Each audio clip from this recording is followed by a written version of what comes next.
What's up? Oh my goodness. So, okay. I'm talking about Anthony Tackett's name always coming up, but your name is a constant when we Yeah. talk about creative works right here. Yeah. Just tell the folks a little bit about, because you have such a long pedigree, but just tell them a little bit about why you said, this is how I'm going to make my mark here in the city. Well, it really started, I started as a young performer. I played African drums in my church, and we started a group, and we performed all over the state, actually. We played in every prison in the state of Washington, I like to say. But that started when I was about 15. And so from there, I was booking the group. I was doing a lot of the creating of the materials. And so by the time I got to college, I understood the value as a young person, what performing can do for you. And I established something. It was actually my graduate project, or my project to graduate.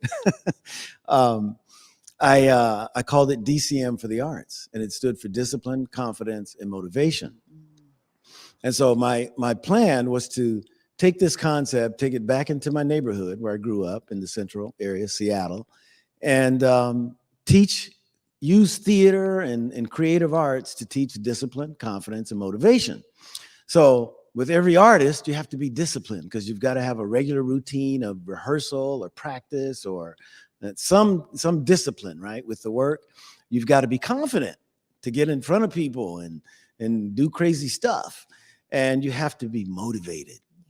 And the motivation is a real interesting one. As an actor must understand their motivation to know how to play the part, to know how to behave, to know how to walk, to know how to do all that they do. So that really was the foundation for the work that I did. And then I wound up at a place called the Madrona Community Center, and we started the Madrona Youth Theater. We did a play way back then called, this was one of our best ones at least, A Night in the Life of Bessie Smith, Little Miss Dreamer. You remember it, I can tell.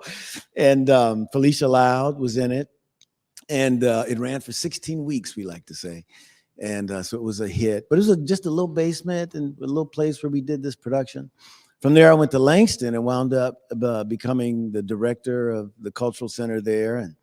And then from there, with the city of Seattle at the Seattle Center, managing festivals. So between Langston and the Seattle Center, I wound up with about 30 years. And in that time, I met a lot of people and did a lot of things. And so they keep calling me, see, Dr. Powell keeps calling me a legend. It just means you old when they call you legend, right? You know a lot of people because you've been around a long time.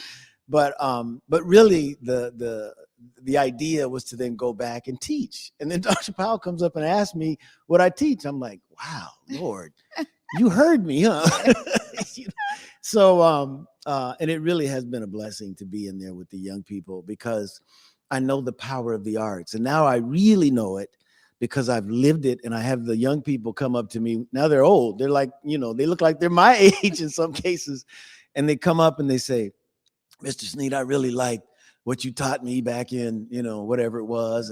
And getting that feedback, it tells me you don't count any child out. That's right. You never give up on a child, because you never know. I can give you several examples of young people. They'll come up to me and say, oh, Mr. Sneed, I'm so embarrassed at how I behaved back then. Because now, they're productive people. They're doing things in the community or wherever they choose.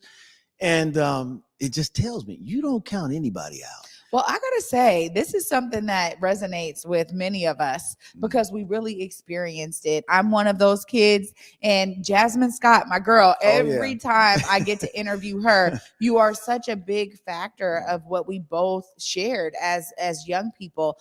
I was in A Night in the Life of Bessie Smith, and I played young Bessie with Felicia playing the adult Bessie. And, Felicia was a huge, inspiration inspiration to me because I saw her in Roll of Thunder, Hear My Cry. And it was really the moment where I was like, I need to do that. Like, right. I want to get on stage. I want to act. Right. And so then I got to work with her at Garfield and the Justin Emeka, shout out to you, with our theater troupe and drama troupe at Garfield, and really taking a lot of that experience at Langston, working with Nana Kabibi. So I really, I'm one of those young folks, right? But I agree that it's so important, and it's a beautiful thing that you get to do this at the school. Now you're doing theater arts and really teaching them. Tell us a little bit about how this experience is taking it to the next level. Well, it's really, like I said, I've been doing it all these years in some form or another.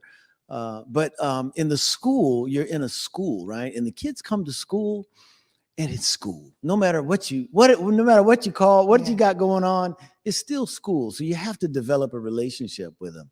So we make a point to do field trips. I take them to see plays or to museums or wherever we can find a field trip. I bring in speakers.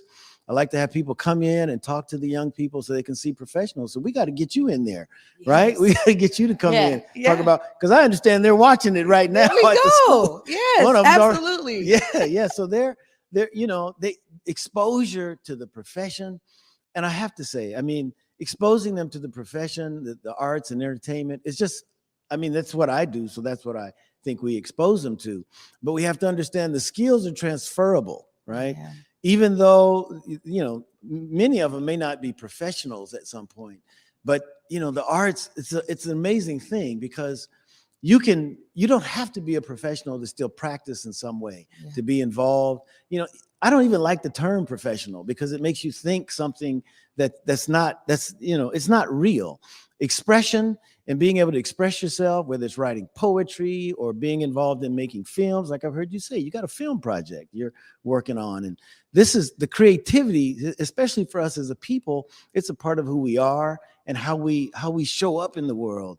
And a lot of times in the school environment, other schools, kids of color don't get opportunities in theater. They shy away because of the roles that they might get, or we're doing the summer musical at Langston. We do the summer musical and you have the audition. You got 200 kids of color showing up.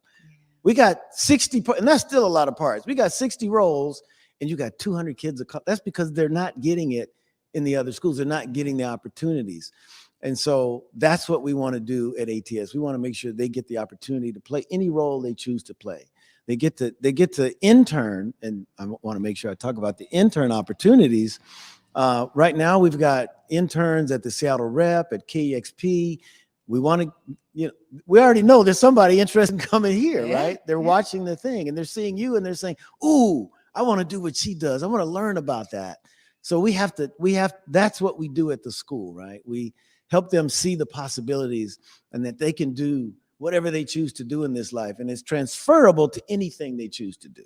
Yeah. So that's what I'm passionate about and what I think is important for our young kids of color in particular. Well, you really have just your entire legacy shows it. You're not just about talking about it. You really are a doer. And, last week I produced a series called Black Love When We Met. And something that Quinn said on the final day, he said his wife, Aaron's mother, she would always tell them love does. And I just think it just is so true. Love does. Love is giving, seeking nothing in return. That's the real definition of it. But your legacy really showcases that.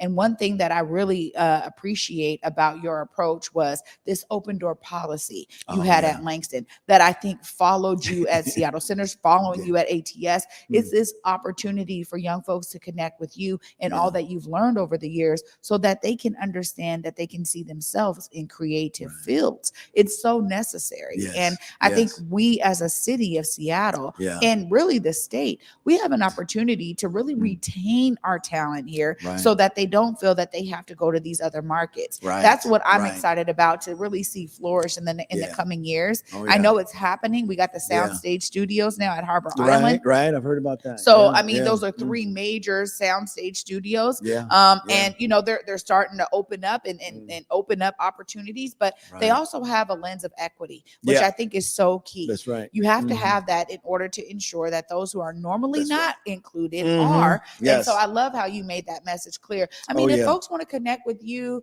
with what you're doing at ATS, you can Yeah. look right there and let them know Mm. how to connect. Oh, hey, go to our website. It's a beautiful website that Dr. Powell has put together and worked with the team of individuals to put it together. But go to our website and register, or just come and visit. Come see the school and see what we're doing. The website gives you a lot of information. So, yeah, students, check us out and register. Come to this school. I So, love how you guys call it a family. It's definitely I yeah. felt the family feel here with the ATS takeover. Legendary Steve All Sneed, thank right. you so much for Thank being with you. me today. Yeah, glad to be here.